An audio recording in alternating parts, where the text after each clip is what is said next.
So a lot of you have been asking how I plan my stops and how we find the beautiful locations that we have stopped in. So I thought I'd use a bit of hammock time to try and explain how I do so. I've got three main apps that I use: Google Maps, Park for Nights, and I've got Search for Sites as a backup.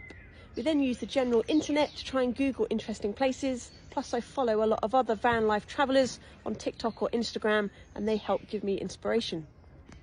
There were some places that I had on my hit list that I just knew I was going to visit, but there were some bits of France when we were travelling down. I had no idea where we were going to go, and I literally planned no more than a day in advance. We'd see where we ended up that day, enjoy it, and then spend the evening thinking what was in striking distance, what the weather was like, how far maybe we wanted to travel, and then try and find an interesting place to stop. Carcassonne in France was definitely on our hit list, but after that we travelled to a little town called Bonio. Now I'm going to show you how I came across Bonio. There are so many travel blogs online, it's a great place to start. So just typing into Google must-see towns in Provence, because that's where we were, in Provence in France. And there were so many websites and blogs that came up, we were literally spoilt for choice. But I'd go through them all one by one, or find one that looks appealing, click on it, and then it lists loads of options. Now we were spoilt for choice a lot of the times in France, but it was just a case of scrolling down, reading about the little towns and villages, and then popping them into Google to see how close they were. There we are, Bono, and Roussillon was another one on my list where I never quite made it. Once I found an interesting place, I always type it into Google Maps, especially on the satellite view, just to give me an overview on whether it's a really busy built-up area or somewhere a bit more quieter. I then click on the attractions tab at the top because it always highlights some really interesting places.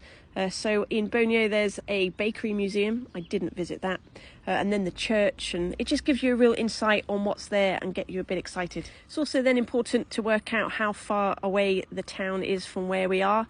So we were in Carcassonne the day before, so I just put it in Google Maps, Carcassonne to Bonio, and it came up to say it was going to be about a 3-hour, 20-minute drive. We did have a bit of bad weather that day, so we did drive that far, but normally no more than a couple of hours.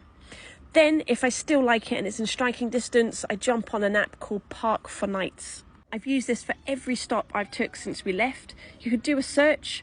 There we are, typing in Bonio. It comes up, you zoom in, and it shows campsites, airs, and parking. And that's the air that we stayed in Bonio. Gives you a brief overview and lots of reviews as well. You can then save that as well into your favourites, so you can keep a list of all the countries you're in and where you might want to go.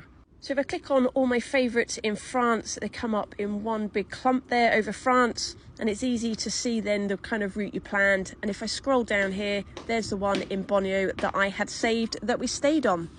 So I've saved lots that I've stayed on or want to stay on, and others that I'm just keen to stay on. I've got a separate list for Spain, so again, if I bring all those up from my list, it should show those. You can kind of see the rough area and route that we took. And I've done exactly the same for Morocco, and they're saved in a folder as well. This is my Morocco trip last year, and we've got the kind of route there that we did. So it's a fantastic app to use. As a backup, I always use Search for Sites, and if we click on that, it's very, very similar to Park for Nights. Simply type in where you want to go. There's the air we stayed in Bonio. And then if I click close on that, it will show other options in the area as well. So for instance, there's a parking lot and a campsite at the bottom. So very similar. It's just been a few occasions where there's been someone here and not on Park for Nights. So there you have it. Seems like a lot of hard work. A lot of this could be done in advance of your trip. I just like to wing it a little bit when I'm out here and just see how we're feeling. And sometimes we stay somewhere a couple of nights, sometimes we move on. But that's how we've planned our entire journey. That's how we're going to continue to plan it. Right now, we're still in Morocco. Let me know if you've got any questions.